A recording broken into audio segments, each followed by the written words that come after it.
Assalamualaikum guys, welcome to the life of Bim with me Bim. Salam Ramadan kepada semua warga-warga LOP, kepada semua yang baru menonton video ni, baru jumpa channel LOP dan yang dah lama dengan channel LOP. Selamat datang dan ucapkan lagi sekali and salam Ramadan. And seperti tajuk aku, cabaran ni nak buat video masa bulan Ramadan ni macam-macam. Tapi yang paling stres sekali adalah bunyi mercun.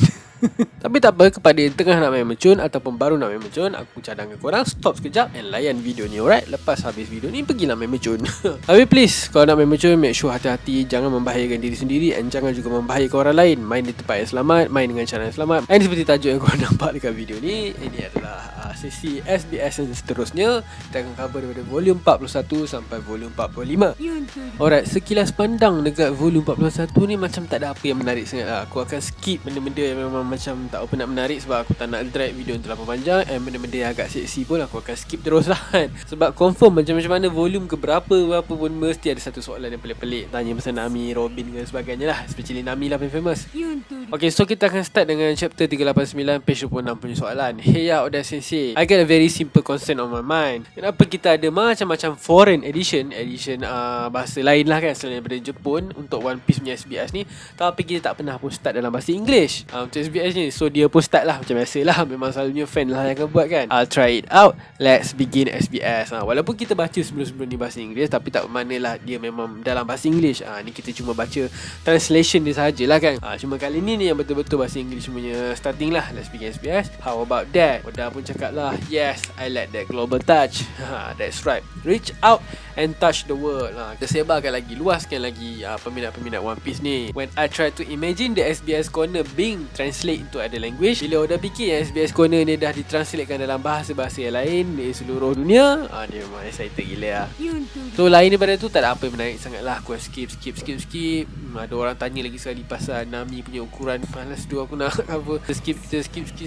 Memang tak banyak apa yang menarik sangat lah. Maksud aku fakta-fakta yang menarik untuk dikongsi lah. Chapter 395 page 146. Autograf jenis apa yang Sogeking bagi dekat Chopper pada waktu tu? Kalau korang ingat scene ni, Sogeking dia ada bagi tantangan. So orang tu nak tahulah macam mana rupa tantangan tu.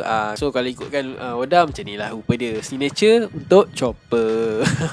Sogeking punya signature Lain daripada tu tak ada apa yang menarik sangat. Sampailah kita ke soalan terakhir, chapter 398 page 206. Odachi, saya ada satu question. Crocodile kan dia tak boleh fight water sebab dia adalah pasir, betul kan? So macam mana cara dia mandi? Dia mandi ke tak kan? So Odachi pun macam mana? Odachi mandi ke tak? So Oda pun macam biasalah explain lagi sekali tentang macam mana functionnya Devil Fruit user ni, especially untuk Logia. So aku pun akan explain secara ringkas lah, sebab aku rasa kita semua pun dah faham sangat lah kan. Ni Oda cakap Devil Fruit ni memang hated diguna ayat dia, by the sea, tak boleh berenang dan sebagainya lah. Sea ni pula, laut ni, dia boleh refer kepada anything yang melibatkan macam river, sungai, pools, kolam ataupun bath, maksudnya air yang dalam bekas yang besar lah kan. Ataupun senang cakap any kind of standing water. Bila geng-geng Devil Fruit ni masuk dalam air, diorang memang tak boleh langsung lah guna Devil Fruit power diorang. Even diorang sendiri pun, body diorang pun akan jadi lemah. Diorang still boleh struggle sedikit-sedikit, tapi tak boleh buat apa sangat lah. Tapi ini sekiranya keseluruhan badan diorang masuk dalam laut tu, masuk dalam air. Tapi kalau macam setakat separuh badan saja, tak ada banyak masalah sangat lah. And macam biasa, hujan ataupun dripping water memang tak ada efek. So diorang still lah boleh mandi kan. So macam case crocodile ni, Oda cakap yes, water adalah weakness dia. Bukan saja weakness untuk Devil Fruit, dia memang weakness untuk dia sendiri lah, sebab dia pasir kan. So ability dia akan hilang lah bila dia mandi. Tapi tu bukanlah masalah yang besar, Oda cakap, sebab bila kau mandi bukannya ada enemy sekeliling kau pun kan. So crocodile boleh je lah mandi macam biasa.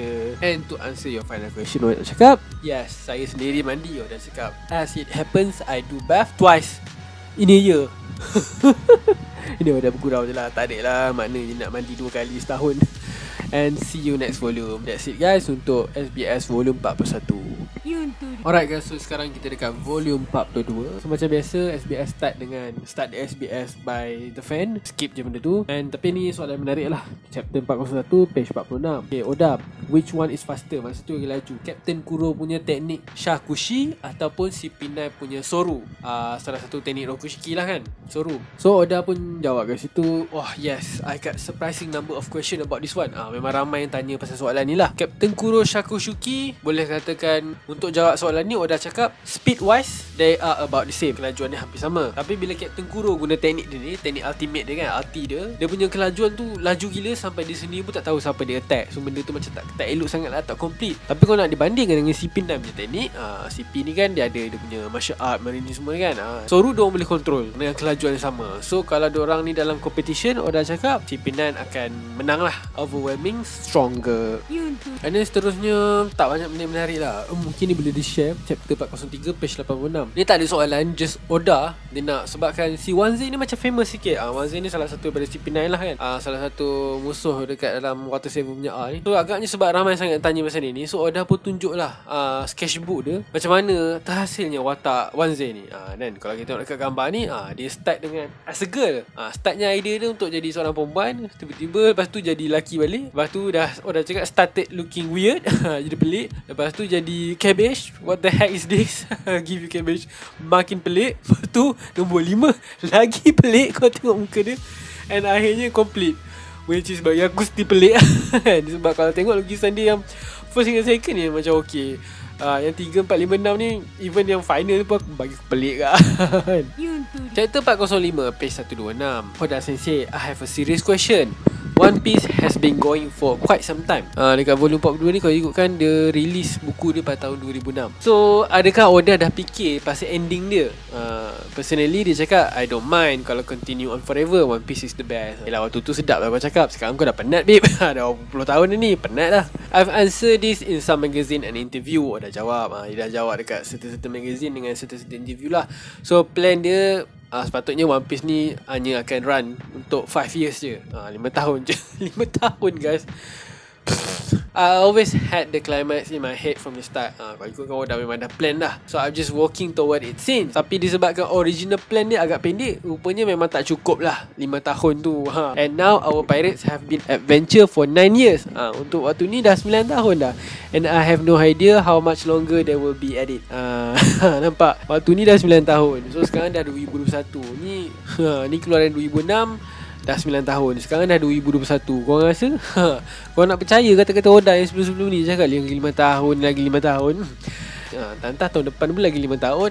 Sampai korang tua lah tak habis cerita ni. Chapter 406 page 146. Saya adalah seorang peminat One Piece. Saya ada satu soalan yang serius.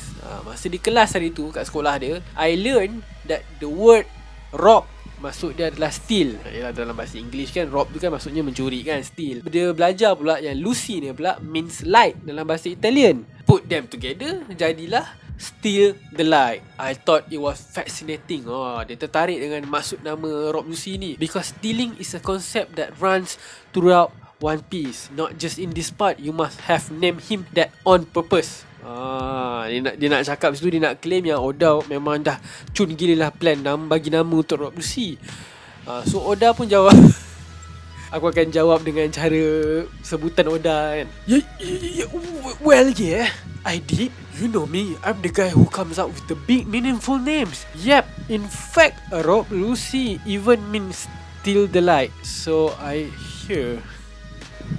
Ada senang cakap, Oda tak ada plan pun nak masukkan nama dia macam tu. Kebetulan je lah tu. Oda pun sendiri pun tak ada idea, belasah je lah tu maksudnya. And then soalan seterusnya pasal Nami punya ni lagi. Aku tak ada ke ni lah yang aku cakap dalam video-video sebelum ni.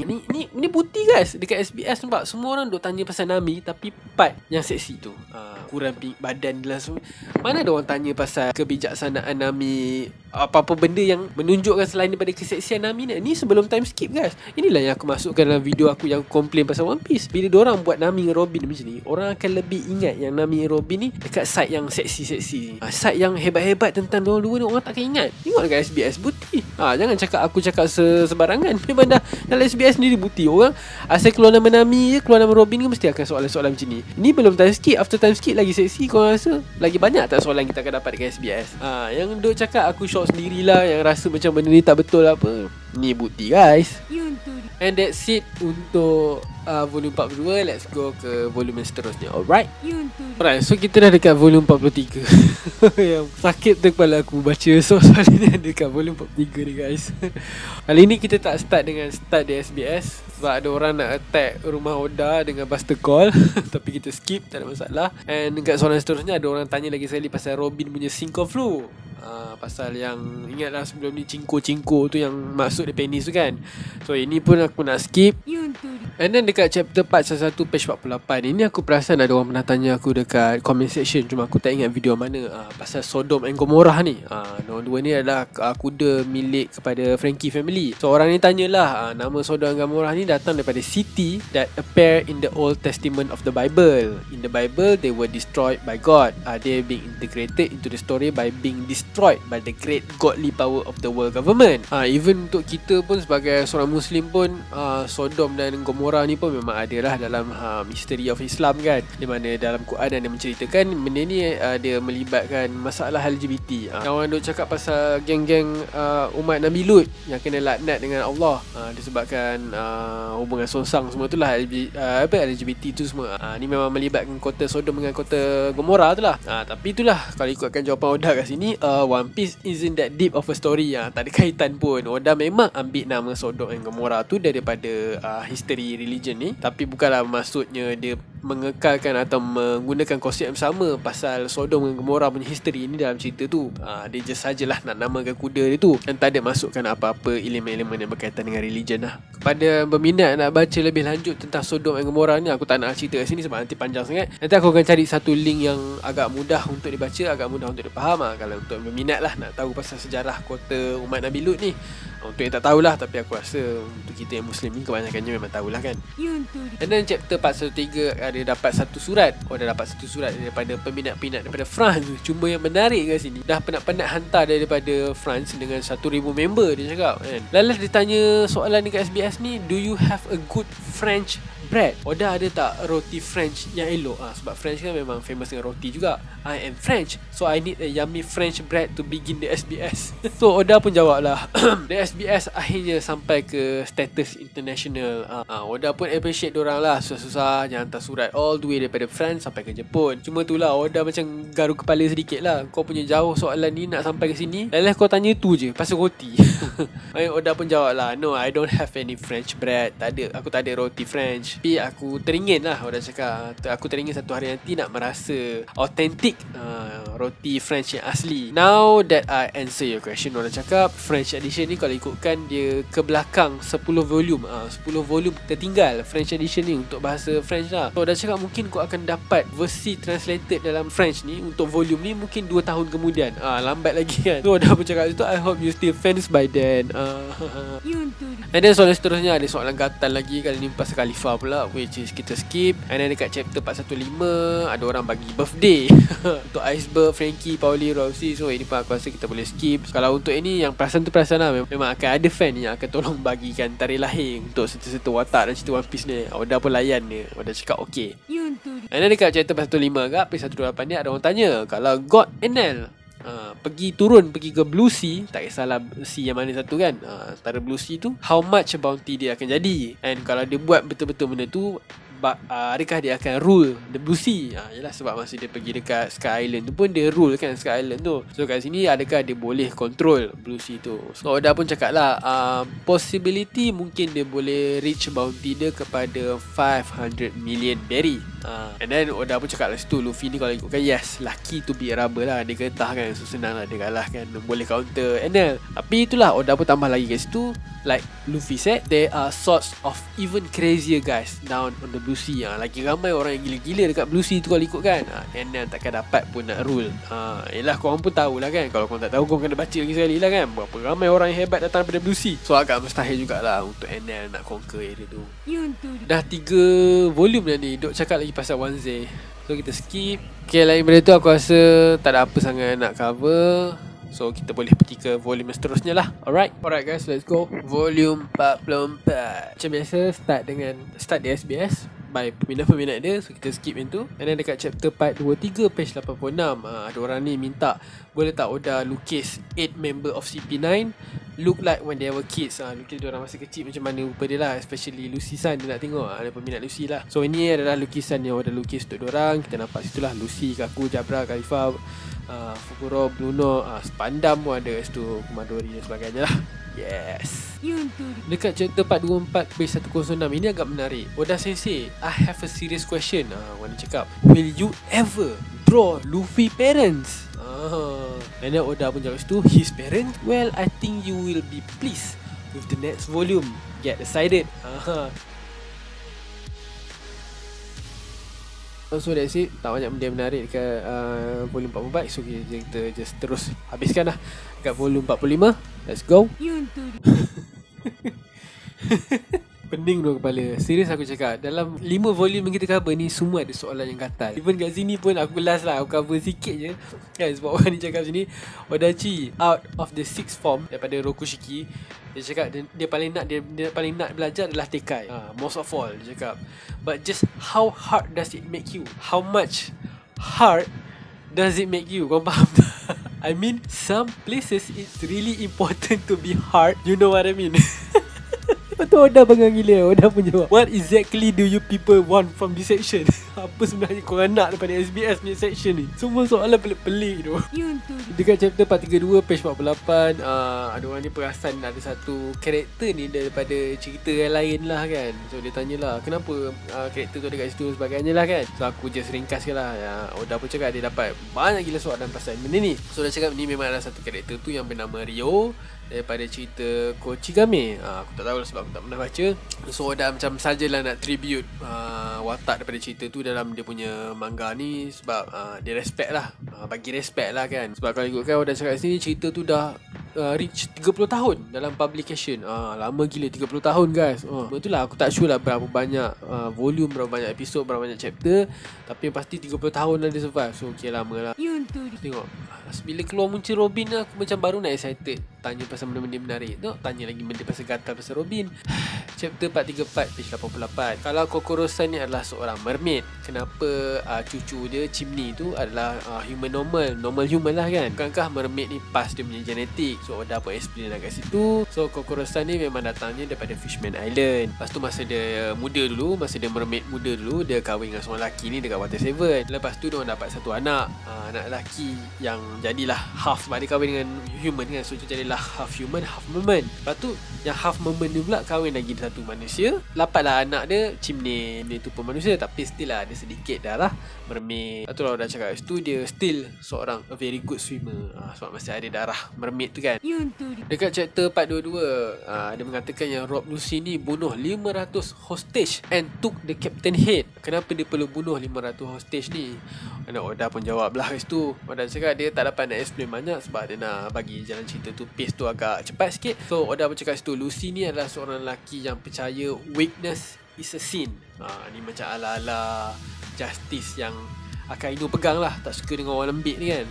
Therefore dia cakap situ, so kalau semua soldier ni lembik and senang kena tangkap, nanti diorang boleh expose lah country punya danger kan, information semua benda. So disebabkan Rock Lucy tak nak benda tu berlaku, so dia ambil keputusan sendiri. So Lucy ni decide untuk just bunuh je lah diorang. Kau lembik kan, so kau tak layak lah untuk jadi askar dan sebagainya. So memang kejam lah. Mengalah Akainu pun macam tu juga kan. Orang lembik tu, masa dekat Marineford tu, orang-orang lembik, orang yang lari, dia bantai je. Padahal orang tu semua dah tak larat nak lawan dah kan. Sebabkan last soalan terakhir ni, chapter 439 page 108, ada orang tanya pasal Devil Fruit. Kalau Kaku dan Khalifa tak tahu kuasa apa yang diorang akan dapat daripada diorang makan Devil Fruit tu, so macam mana Shanks boleh tahu pasal kuasa Devil Fruit Luffy tu kan. So Oda pun jawab lah kat situ. So benda ni lama-lama kelaan akan di-explain jugalah dalam story, tapi secara ringkasnya sebab memang ada buku Devil Fruit. Benda ni pun aku pernah cerita dekat video pasal Teach, pasal Blackbeard. Korang boleh check lah. So dalam buku Devil Fruit ni memang dah diceritalah segala jenis buah-buah yang memang dah dikaji, dikenal kan, daripada nama dia dengan ability dia. And certain buah ni memang senang dikenali daripada rupa bentuk dia lah. Macam Gomu-Gomu no Mi ni, Oda cakap memang ada gambar and everything. But for Kaku and Khalifa punya Devil Fruit, they were talking about how they would know until they had finally eaten the fruit. So senang cakap, memang ada buku kamus Devil Fruit ni, tapi bukanlah maksudnya dapat cover ke semua buah kan. Masih ada lah buah yang macam belum discover, so diorang tak tahu lah. Dia macam Pokédex Pokemon lah. Pokemon yang kita dah jumpa dan kita tahulah detail dia. Pokemon yang belum jumpa, tentulah baru kita dapat detail dia kan. So that's it guys untuk sesi SBS kita kali ni 41 sampai 45. Boleh katakan sebenarnya semua menarik lah, cuma tak semualah sesuai untuk di cover dekat sini kan. Sebab kalau tidak video nak akan jadi 30-40 minit lah. Aku rasa korang semua faham lah kan, yang dah biasa tengok. So macam biasa aku akan still letak description seperti mana aku buat sebelum ni. Kalau korang minat nak baca lebih lanjut, nak tengok soalan-soalan lain. So that's it guys, thank you for watching. Jangan lupa tekan button subscribe jika korang berminat dengan channel ni, tekan button notification untuk tidak miss mana-mana video akan datang. Alright, so thank you so much guys spend time untuk tengok video ni. I hope you guys enjoy. Selamat menjalani ibadah puasa lagi sekali. So kita jumpa lah dekat video yang akan datang. Alright, Assalamualaikum.